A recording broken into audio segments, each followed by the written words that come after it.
মর্মান্তিক সড়ক দুর্ঘটনায় ঘটনাস্থলে মারা যান চিকিৎসক দম্পতি। গুরুতর আহত হন 2 জন এবং তাদের অবস্থা আশঙ্কাজনক। বিশালগড় থানা ভুইয়ামাথা এলাকায় আজ বিকাল 3:30 নাগাদ বিশালগড় থেকে মারুতি 800 TR01E 0290 গাড়িটি বিশালগড় থেকে আগরতলার উদ্দেশ্যে যাওয়ার সময় আগরতলা থেকে টিএসআর এর গাড়ি করে স্কুল ছাত্রী নিয়ে গাড়িটি TR01D 0867 গাড়িটি প্রথম ধাক্কা মারে মারুতি গাড়িটিকে চুরমার করে ফেলে। ওই বাসটি রাস্তার বাম পাশে থামানো একটি অটো গাড়ি নাম্বার TR01C 2509 গাড়িটিকে চাপা মারে। মারুতি গাড়িতে 4 জন ছিলেন। ঘটনাস্থলে স্বামী ও স্ত্রী মারা যান। আগরতলা আয়ুর্বেদিক হাসপাতালের ডক্টর অশোক সরকার, ওনার স্ত্রী 2 নং চন্দ্রনগর উচ্চ বিদ্যালয়ের শিক্ষিকা রুমা দাস ঘটনাস্থলে মারা যান। অন্য 2 জন আহত হয়ে অভি সরকার বাড়ি এডিনগর 6 নং রোড, শঙ্কর সরকার এডিনগর 6 নং রোড, তাদেরকে আশঙ্কাজনক অবস্থায় জীবিতে পাঠানো হয়েছে। ঘটনার খবর পেয়ে ছুটে যান সিপাহীজলা পুলিশ সুপার স্মৃতিরঞ্জন দাস, বিশালগড় মহকুমা পুলিশ আধিকারিক শর্মিষ্ঠা চক্রবর্তী সহ বিশালগড় পুলিশ বাহিনী নিয়ে। উল্লেখ্য 3 বছর আগে এই ভুইয়ামাথা এলাকায় যান দুর্ঘটনায় মারা গিয়েছিলেন 10 জন। আমরা এখানে একটা ট্রাফিক পোস্ট চাই। এখানে বছর পর বছর এইভাবে 7 জন 8 জন 10 জন করে মানুষ মারা যাইতেছে। আমরা রাস্তাতে উঠতে পারি না, খুব ভয় লাগে। বাচ্চা নিয়ে রাস্তাতে দাঁড়াইতে পারি না, বাজারে যাইতে পারি না, কিছু করতে পারি না, কোনো দিকে যাওয়ার রাস্তাতে আমরা খুব ভয় লাগে। গাড়ি চলাচলের লেগে অনেক অসুবিধা, এখানে দাঁড়াইলে খুব ভয় লাগে। আজকে এখানে স্কুলের গাড়ির সঙ্গে একটা মারুতির সঙ্গে ধাক্কা গায়া অনেক বাচ্চাও ব্যথা হয়েছে। একটা গাড়ির মধ্যে 3 জন 4 জন লোক মারা গেছে। বিশালগড় থেকে সম্ভবমিকি রিপোর্ট, খবর ত্রিপুরা। ধর্মনগর রেল স্টেশনের পাশে নাজিয়া খাতুনের অবস্থা শোচনীয়। নাজিয়া খাতুন হাইড্রোসেফালাস রোগে আক্রান্ত হয়ে বিপজ্জনক অবস্থায় দিন কাটাচ্ছে। সোনালী, রূপালী ও আয়েন্নেসা রাজিয়া যখন ভাঙা ভাঙা কথা বলতে শিখেছে, বাবা মায়ের কোলে করে বেড়াচ্ছে, তখন নাজিয়া খাতুনের অবস্থা একেবারে ভিন্ন। অন্যান্য শিশুরা দৌড়াবে, হাসবে, কাঁদবে এবং খেলবে, কিন্তু বটরসি নাজিয়া খাতুন কি কোনোদিন বিছানা থেকে উঠে দাঁড়াতে পারবে না? জীবনে কি হাসার সুযোগ পাবে না? কাঁদতে কাঁদতে পৃথিবী থেকে বিদায় নেবে? জন্মের পর কিছুদিন ভালোই ছিল নাজিয়া।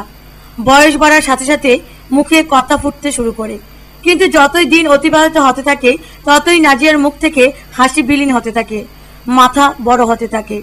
রাত দিন 24 ঘন্টা শুধু কান্না। বর্তমানে এমন অবস্থা ধারণ করেছে যে প্রথম দর্শনে যে কোনো লোক ভয় পেয়ে যাবে। মাথা থেকে ফ্লুইড নির্গমন শুরু হয়েছে। মাথার 4-5 স্থানে বড় বড় ক্ষতের সৃষ্টি হয়েছে এবং সেই ক্ষত দিয়ে রস এবং ফ্লুইড নির্গমন শুরু হয়েছে। ডাক্তারি পরীক্ষায় বাদ দিয়ে নাজিয়ার পরিবার স্থানীয় বটরসি জামে মসজিদ আল্লাহর কাছে মানত করে এসেছে। প্রতিদিন একবার করে জামে মসজিদ আল্লাহর কাছে দোয়া চাইছে নাজিয়ার জীবন ভিক্ষা চেয়ে। এই রোগ পূর্বজন্মের অভিশাপ বলে অনেকে ভাবলেও ডাক্তারি ভাষায় এই রোগকে হাইড্রোসেফালাস বলে অভিহিত করা হয়। শরীর থেকে মাথা মোটা হতে থাকে এবং একদিন হঠাৎ আক্রান্ত শিশুর মৃত্যু হয়। ডক্টর দাস জানান, বিপিএল তালিকাভুক্ত হলে রাজ্য সরকারের স্বাস্থ্য বিভাগ থেকে সাহায্যের বিধান রয়েছে। তাছাড়া মুখ্যমন্ত্রীর তহবিলও রয়েছে। কিন্তু ভিন দেশে আজমত খান এই সরকারি সাহায্য আদায় করবে কি করে? তাই আল্লাহ ছাড়া কে রক্ষা করবে তার এই ছোট্ট শিশুকন্যা নাজিয়া খাতুনকে? ধর্মনগর বটরসি রেলগেট সংলগ্ন একচালা বাসের ঘরে ভাড়া থাকত আজমত খান এবং লাডলি খাতুনের পরিবার। প্রতিবেদক বটরসি আজমতের বাড়িতে ছুটে যায়। পাড়া প্রতিবেশীরা নাজিয়াকে দেখতে এসেছে। হিন্দিভাষী আজমতের জন্ম ধর্মনগরে। প্রতিবেদকের কাছে জীবন বৃত্তান্ত বর্ণনা গিয়ে আজমত জানায় তাদের মূল বাড়ি বিহারের শেখপাড়া জেলার নবীনগরে। জেলা হাসপাতাল থেকে উন্নত চিকিৎসার জন্য নাজিয়াকে বহিরাজ্যে নিয়ে যাওয়ার জন্য বলা হয়, কিন্তু টাকার অভাবে সে কাজ এখনো সম্ভব হয়নি। একবার শুধু কাছাড়ের খ্রিস্টান মিশনারি মাকুন্দা হাসপাতাল নিয়ে যাওয়া হয়। সেখান থেকে জানিয়ে দেওয়া হয় এই রোগের চিকিৎসা মাকুন্দা হাসপাতাল সম্ভব নয়। বর্তমানে অবস্থার চরম অবনতি হলে চাষি হোমিওপ্যাথি চিকিৎসা শুরু করা হয়, কিন্তু এই চিকিৎসকও তার অক্ষমতার কথা প্রকাশ করে দিয়েছেন। তার নাম হইল নাজিয়া খাতুন। বয়স হইল 1.5 বছর। হয়েছে কৈলাসর হসপিটাল, সিজার হয়ে জন্ম হয়েছে। জন্মর সময় তার মাথা বড় আছিল। ডাক্তার দেখিয়ে আমার কইছিল বাইরে নিয়ে দেখাইতাম একবার, বাচ্চার মাথা বড় আছে। কৈলাসর মানে কইছিল আর কি, কৈলাসর পারত না, তুমি একবার বাচ্চাটারে বাইরে নিয়ে দেখাইও, আমার বাচ্চার মাথা বড় আছে। তো আমি জিজ্ঞাসি স্যার বাইরে নিয়ে কোন জায়গায় দেখাইতাম? কইছে আগরতলাও দেখাইতে পারো, শিলচর দেখাইতে পারো, আর না হইলে তো তুমি মাকুন্দাতে একবার দেখাই দিও, মাকুন্দাতে তার চিকিৎসা ওই। আমি বাচ্চা হইবার পরে তোমার 1 মাস পরে নিয়ে দেখাইছি মাকুন্দা নিয়ে দেখাইছি বাচ্চাটাকে। ডাক্তার দেখিয়া আমার একটা চেক আপ লিখছে, সিটি স্ক্যান করাইতাম। সিটি স্ক্যান করাইছি, সিটি স্ক্যান করাইয়া রিপোর্ট দেখাইছি। রিপোর্ট দেখার পরে না এটা মাকুন্দা ফাটতো না, মাকুন্দা এটা ফাটতো না, আমি বাইরে নাও। আমি বললাম বাইরে কোন জায়গাত নিতাম? কইছে বাইরে তো তুমি বাইরে নিয়েও বেলুর দেখাও, কেন এইদিকে তো তার চেক আপ নেই, তার বিরাট একটা বড় রোগ।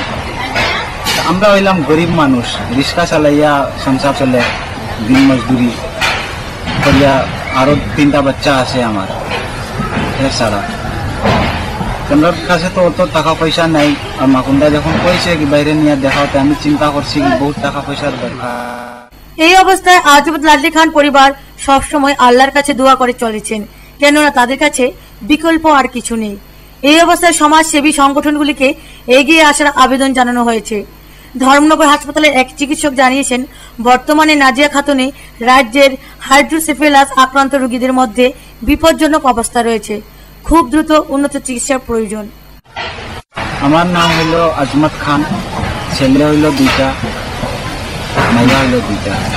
আপনি কি করেন? আমি রিক্সা চালাই। আমি চাই কি আমার বাচ্চা তো অসুস্থ আছে, এরকম বাচ্চা তো আছে, আপনি তো দেখেন সবে সারা দেখতে আসেন, এখন তো পত্রিকা তো উঠানি হয়েছে। আমি তো চাই আমার বাচ্চাটা ভালো হইতো, কেউ আমার যদি কেউ সহ্য করতে পারলে, সহ্য করলে যদি বাচ্চাটা ভালো হয়ে যায় তো আর মানে ভালো হবে। বিউরো রিপোর্ট, খবর ত্রিপুরা। আসামের দুরুবি এলাকার এক বিদ্যালয় শিক্ষক এক গৃহবধূ সহ তার শিশু সন্তানকে নিয়ে পালিয়ে আসে ত্রিপুরায়। অভিযোগ অভিভাবকের। আসামের এক দুর্বৃত্ত শিক্ষক গৃহবধূ ও তার শিশু কন্যাকে নিয়ে পালিয়ে বেড়াচ্ছে ত্রিপুরায়। অভিযোগ অভিভাবকের। পুলিশ সন্ধান চালাচ্ছে। আসামের দুরুবি এলাকার জাতীয় বিদ্যালয়ের আয়েশা কাজে নিযুক্ত এক গৃহবধূ ও তার 6 বছরের মেয়ের সন্তান আরজিনা পারভিনকে সহ ওই বিদ্যালয়ের শিক্ষক সাইদুল ইসলাম পালিয়ে আসে ত্রিপুরায়। গত বেশ কয়েকদিন ধরে গৃহবধূর স্বামী ও তার বাবা সহ ত্রিপুরায় এসে কোথায় আছে সন্ধান চালাচ্ছে, প্রশাসনের দ্বারস্থ হচ্ছেন। আজ কাঠালিয়ায় পালিয়ে আসা গৃহবধূর স্বামী, বাবা ও কয়েকজন অভিভাবকের সাথে হঠাৎ খবর ত্রিপুরার প্রতিনিধি মুখাপেক্ষী হয়ে প্রকৃত ঘটনার বিবরণ দিতে গিয়ে বলেন, সম্ভবত প্রণয় ঘটিত কারণে বিদ্যালয় শিক্ষক গত 27/3/2013 ইংরেজি বিদ্যালয় থেকে পালিয়ে যায়। 10 দিন পূর্বে গৃহবধূ মুকলেজা বিবি 7896408627 এই নাম্বারে তার স্বামীর কাছে মোবাইল ফোন করে বলেন, সোনামুড়ার কাটামুড়ার বিক্রমের বাড়িতে আছে। এরপরে হঠাৎ সুইচ অফ হয়ে যায়। স্বামী বারবার চেষ্টার পরও ট্রাই করলে সুইচ অফ দেখায়। সাক্ষাৎকারে অভিভাবকরা জানান, সোনামুড়া থানায় এবং কাঠালিয়ায় যাত্রাপুর থানায় পালিয়ে আসা 3 জনের ছবি সহ পুলিশের কাছে অভিযোগ জানিয়েছেন। নাম মোহাম্মদ গোলাপউদ্দিন শেখ, আমার বাড়ি আসামের ধুবড়ী ডিস্ট্রিক্টে। গত 27শে মার্চ 2013 তারিখে আমার গ্রামের মোকলেজা নামের একজন গৃহবধূ, তার সঙ্গে একটা 6 বছরের মেয়ে আছে, তার নাম আরজিনা পারভিন, ও মোকলেজা বিবি এক স্কুলে কাজ করতো আয়া হিসেবে। আর ওই স্কুলের একজন শিক্ষক, তার নাম সাইদুল ইসলাম, সে 27 মার্চে এই গৃহবধূকে নিয়ে আপনার ত্রিপুরা শহরে আত্মগোপন করে আছে। আমরা আপনার মিডিয়ার মাধ্যমে এই গৃহবধূ আর তার সন্তানকে, যাতে এই সন্তানকে উদ্ধার করি, আপনারা আমার ঠিকানায় পৌঁছে দিবেন, তার জন্য আমি অনুরোধ রাখছি আর কি। আমার বাড়ি ধৌপুরি ডিস্ট্রিক্ট, গৌরীপুর বেগুনতলি। আমার মেয়ে আজি থেকে 10 বছর আগে বিয়ে দিছি। সে মেয়েকে আমি তাকে এই ছেলের নাম কি সাইদুল ইসলাম, তাকে কিডন্যাপ করে নিয়ে আসে। আসি আমি খবর পেলাম যে ত্রিপুরা তে আছে। আমাকে আমার মেয়েটা ফোন করে জানাইছে 10 দিন আগে। তারপরে মোবাইলের সুইচটা অফ হয়ে গেছে, যার জন্য আমি টিভি চ্যানেলে দিয়ে দিছি। আমার অনুরোধ এইটুক, আমি যেন আমার সন্তানটাকে ভালোভাবে তালাশ করি পাই। মানে আমার বড় ভাইয়ের বউ আর ওনার একটা মেয়ে আছে, ওনার বউয়ের সাথে মানে অন্য একটা ছেলে তার নাম সাইদুর রহমান, ওনার সঙ্গে পালায় আইছে আগরতলায় আয়ার পরে একদিন ফোন মারছিল হয়তো 10 দিন আগে। তা আমি খবর পাই আমি আগরতলায় খুঁজছি, পাইছি না। কিন্তু এখন আপনাদের বিজ্ঞাপনে বা আপনার টিভি চ্যানেলে আমরা যোগাযোগ নিছি, নেওয়ার পরে আমরা আপনার কাছে অনুরোধ জানাচ্ছি, যার যেখানে চোখে পড়ুক, যার যেখানে পড়ুক আর কি, ইনশাল্লাহ আল্লাহদের দোয়ায় আপনারা আমাকে। পুলিশ এটিকে হাসপাতালে মর্গে পাঠায়। নবজাতকের মৃতদেহ উদ্ধার হলো আজ সকাল 7:30টায় উদয়পুর গোমতী নদী থেকে মৃতদেহটি উদ্ধার করে পুলিশ।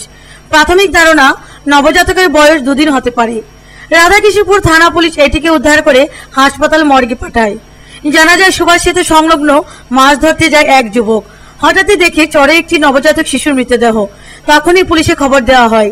এই ঘটনায় চাঞ্চল্য দেখা দিয়েছে। প্রশ্ন উঠেছে কেন, কিভাবে নবজাতকের মৃতদেহ গোমতীর চরে এলো। রাত্রবেলা 2টা জাল পাইতে গেছিলাম, এরপরে আয়া সেটা দেখলাম এনো আবুদাটা পড়ে আসছিল, আর একটা বুলো আসছিল, এই বুলোটা আর কিছু দেখছিলাম। এরপরে মারার মানুষ। উদয়পুর থেকে বাণীপত দত্তের রিপোর্ট, খবর ত্রিপুরা। ইকো ডেভেলপমেন্ট কমিটি তৃষ্ণা নদীকে গতকাল বস্ত্রদান করা হয়। এই বস্ত্রদান অনুষ্ঠানে উপস্থিত ছিলেন জেলার সভাধিপতি সহ অন্যান্য অতিথিরা। বস্ত্রদান করলেন গতকাল জয়চাঁদপুর, কাছারি এবং নন্দীপাড়ার 50 জন দুস্থদের মধ্যে বস্ত্রদান করা হয়। উদ্যোক্তা তৃষ্ণা, জয়চাঁদপুর, কাছারি এবং নন্দীপাড়ার ইকো ডেভেলপমেন্ট কমিটি। 3টি কমিটির মৎস্য চাষের উদ্বৃত্ত দিয়ে দেওয়া হয় বস্ত্রগুলো।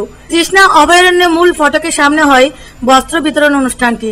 উপস্থিত ছিলেন দক্ষিণ জেলার সভাধিপতি হিমাংশু রায়, বিধায়ক সুদন দাস, জেলা বন দপ্তর আধিকারিক চন্দনলাল দাস এবং বন্যপ্রাণী সংরক্ষণ আধিকারিক অনিমেষ দাস।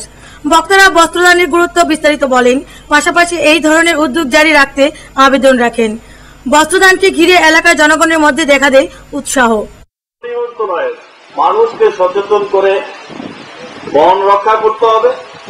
মানুষেরও ধারণা হয়েছে বন রক্ষা করতে পারলে আমাদের অর্থনৈতিক উপার্জন বাড়বে, এটা তার প্রমাণ।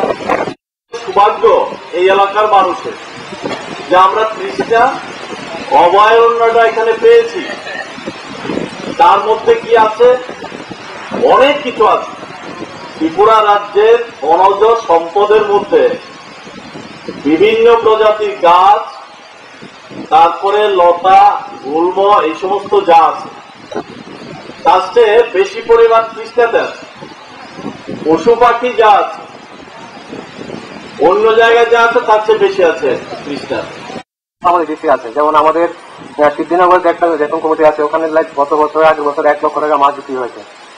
অনেক ক্ষেত্রে আমরা দেখি যে কমিটির মাছ তারা বিক্রি করছেন, যখন ধরার ক্ষেত্রে আমরা বলি যে আমরা একটা প্রপার সিস্টেমে আপনার করুন। আপনারা আমাদের সঙ্গে আমাদের যারা স্টাফরা আছেন, আমাদের যারা পর্যটকরা আছেন বা রেঞ্জার আছেন, তাদেরকে আমরা জানান যে আমরা আজকে মাছ ধরবো, আমাদের স্টাফরা থাকবে। অনেক স্বার্থান্বেষী না, যদি স্বার্থান্বেষী হতো তাহলে 10 জনের মধ্যে যে রোজগারটা ছিল সেটা নিজেদের মধ্যে থাকতো। সেটা না করে কিছু একটা সারপ্লাস টাকা আমরা দিয়েছি এই অনুষ্ঠানটা করার জন্য। তো সেটাই প্রমাণিত করে যে আপনারা যারা মেম্বার আছেন তারা সত্যিই চান যে আমাদের এই সেঞ্চুরি ডেভেলপমেন্ট হোক। আপনাদের মেইন রিসোর্স কি এখানে? আপনাদের কিসের পরিচিতি? সেলফ হেল্প গ্রুপ বলেন, জেএফএম কমিটি বলেন, ইডিসি বলেন, আপনাদের সবাই পরিচিত হচ্ছে এই তৃষ্ণা ওয়াইল্ড লাইফ সেঞ্চুরি। কৃষক তারা সেখানে এই জল ব্যবহার করে 1 ফসলা জমিকে 2 ফসলা 3 ফসলা জমি সেখানে ব্যবহার করে তার থেকে ফসল উৎপাদন করে অর্থনৈতিক দিক থেকে স্বাবলম্বী হচ্ছে। আরেকদিকে যারা গ্রামীণ ক্ষেতমজুর, দিনমজুর, যখন জমিতে চাষ হচ্ছে, কৃষক একা পারছে না, তখন তাদেরও বিকল্প একটা কাজের কর্মসংস্থান হচ্ছে। ব্যুরো রিপোর্ট, খবর ত্রিপুরা। মেলাঘর ভবতারিণী কালী মন্দিরে ঘটল চুরির ঘটনা। চোরের দল চুরি করে নিয়ে যায় মায়ের নূপুর, মুকুট, হাতের এবং কানের মায়ের বিভিন্ন স্বর্ণালঙ্কার। এলাকাবাসীর মধ্যে দেখা দিয়েছে প্রচন্ড ক্ষোভ। দিনের পর দিন চোরের উপদ্রব বেড়ে চলছে মেলাঘরে। চোরের উপদ্রব থেকে এক প্রকার অতিষ্ঠ মেলাঘরবাসী। চোরেরা এবার মেলাঘর ভবতারিণী মন্দিরের গ্রিল ভেঙে, দরজা ভেঙে কালী মন্দিরে চুরি করে। চুরি হয় মায়ের নূপুর, মুকুট, হাতের ও কানের রূপার জিনিসপত্র। আর আগের রাত্রে শনিতলা প্রণামের বাক্স চুরি করে নিয়ে যায় চোরের দল। জনসাধারণের পক্ষে দাবি উঠেছে ধর্মীয় স্থানে রাত্রের বেলা পহরায়। দিনের পর দিন চুরি নিয়ে স্থানীয় জনমানুষের দেখা দেয় ক্ষোভ।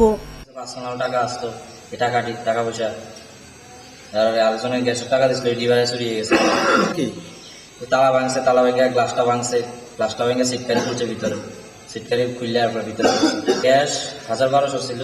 প্রণামী বাক্স কত আসলো এটা তো কইতারি না। মেলাঘর কালীবাড়ি অবতারিণী কালী মন্দিরে আজকে সকালবেলা জানা গেল আর কি যে এখানে কালী মন্দিরে চুরি হয়েছে। কিছুদিন আগে শনিতলা চুরি হইলো, শনিতলা ক্যাশ ব্যাংক। কালী মন্দিরটা কোথায়? মেলাঘর পাগড়িমাসি সাপ্তি কালী মন্দির। আচ্ছা, সেটার নাম ভবতারিণী কালী মন্দির, এটা অতীত কালী মন্দির। এই কালী মন্দির সর্বপ্রথম আজকে 60 বছরের মধ্যে এই পথতলা চুরি হইল। অদ্ভুত পরিস্থিতি চলছে এখানে। বোঝা গেল রাত্রেবেলা পুলিশি প্রশাসনিক ব্যবস্থা রাত্রেবেলা নাই, যার জন্য এই সুযোগটা পাইছে। বিভিন্ন মন্দিরে কিছুদিন আগে চুরি হয়েছে, বিভিন্ন মন্দিরগুলিতে এইভাবে চলতে থাকবে। মেলাঘর থেকে তন্ডা লস্করের রিপোর্ট, খবর ত্রিপুরা। উদয়পুর সিএনজি স্টেশনের কাজ প্রায় 100% শেষ, এখন শুধু উদ্বোধনের অপেক্ষায়। এই ধরনের সিএনজি স্টেশন পেয়ে খুশি হওয়া বিরাজ করছে উদয়পুরবাসীর মধ্যে। উদয়পুরে নবনির্মিত দিল্লি ম্যাকল ইন্ডিয়া লিমিটেডের উদ্যোগে ত্রিপুরা ন্যাচারাল গ্যাস কোম্পানির কাজ প্রায় শেষের দিকে। উদয়পুরের ব্রহ্মাবাড়ি এলাকার এই 24 ঘন্টা সিএনজি স্টেশনের সিভিল এবং মেকানিক্যাল পার্টের কাজ 100% শেষ হয়েছে।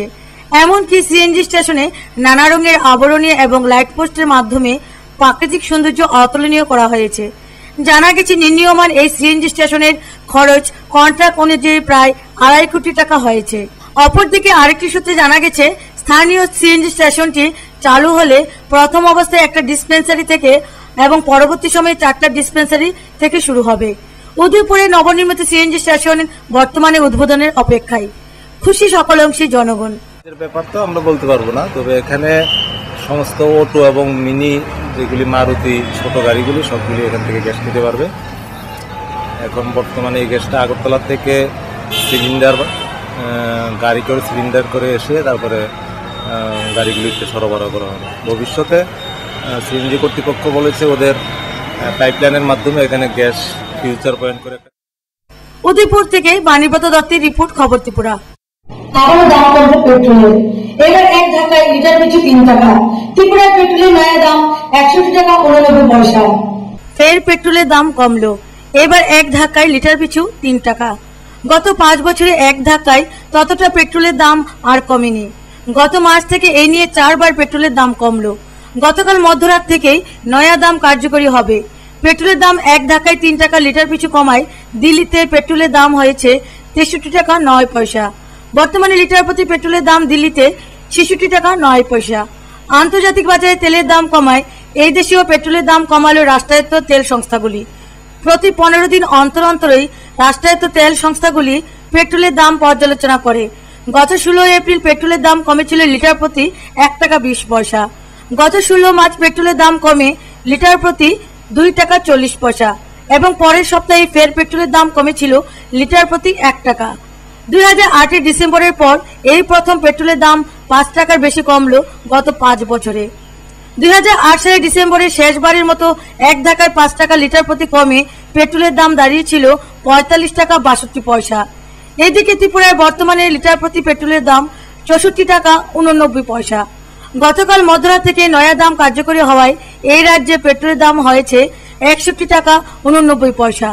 খুবই লাভবান যে তেলে কমছে। এখন যে কোনো আগে তেলের দাম বাড়ার ক্ষেত্রে যখন বেশি ছিল আমরা তেল ঢুকাইতে পারছি না, অসুবিধা ছিল, সাইকেল চালাইছি কম। এখন তেলের দামটা কমনে আমরা খুবই লাভ হয়েছে। তো 3 টাকা 5 লিটার 3 টাকা কমছে। 3 লিটার কমন মানে আমরা লেগা যারা দিন মজুর তার লেগে ধরেন দৈনিক 300 টাকা কমছে, মানে লাগবে যেমন ভাব মনে হয়েছে। তেলের দামটা কমনে খুবই আমরা লাভবান। কমলে একটু জিনিসের দাম কমবো, গাড়ি ভাড়া কমবো, কেরিং কমবো, যে কোনো মালের দাম এই দিনে যা লাগে প্রত্যেকটা জিনিসের কিছু না কিছু। ব্যুরো রিপোর্ট, খবর ত্রিপুরা। বিশালগড়ি চুরির উপদ্রব দিনের পর দিন বেড়েই চলছে। এবার বিশালগড়ি দক্ষিণেশ্বরী কালী মন্দির থেকে চুরি হয় মায়ের গায়ের স্বর্ণালঙ্কার। বিশালগড় থানা থেকে 10 গজ দূরে বিশালগড় দক্ষিণেশ্বরী কালী মন্দির। গতকাল রাত্রে চুরের দল হানা দেয় দক্ষিণেশ্বরী কালী মন্দিরে। কালীর 2টি চোখ স্বর্ণের, এছাড়া কালীর 2টি হাতের স্বর্ণের বালা, কালীর 22 ভরি রূপার মুকুট সহ অন্যান্য স্বর্ণালঙ্কার নিয়ে যায়। মন্দিরের ভিতরে গ্যারেজ ভেঙে টাকা কাপড় যাবতীয় জিনিস নিয়ে যায়। প্রায় 1 লক্ষ টাকার উপরের জিনিসপত্র নিয়ে যায় চোরের দল। বিশালগড় থানার সামনে থেকে চুরি হয়ে যাওয়া ঘটনার সংবাদ শুনে বিশালগড় এলাকার মানুষ পুলিশের কাজের উপর সন্দেহ দেখা দেয়। তবে গতকাল রাত্রে বিশালগড় থানার পুলিশ সন্দেহভাজন 2 চোরকে আটক করে। আজ সকালে সঞ্জিত নট্ট দাস জাঙ্গালিয়া বাড়ি, তাকে বিশালগড় জুয়েলারি দোকানের সামনে থেকে বিশালগড় থানার পুলিশ তাকে নিয়ে তল্লাশি চালায়। 14 বছর আগে এই বিশালগড় দক্ষিণেশ্বরী কালী মন্দিরে চুরি হয়েছিল। বিশালগড় থানার পুলিশ একটি টর্চ ও 2টি লিভার চোরের কাছ থেকে উদ্ধার করে। ডগ স্কোয়াড নামানো হয় বিশালগড় বাজারে। দক্ষিণেশ্বরী কালীবাড়ি আর আজকে সকাল 6টা নাগাদ উনি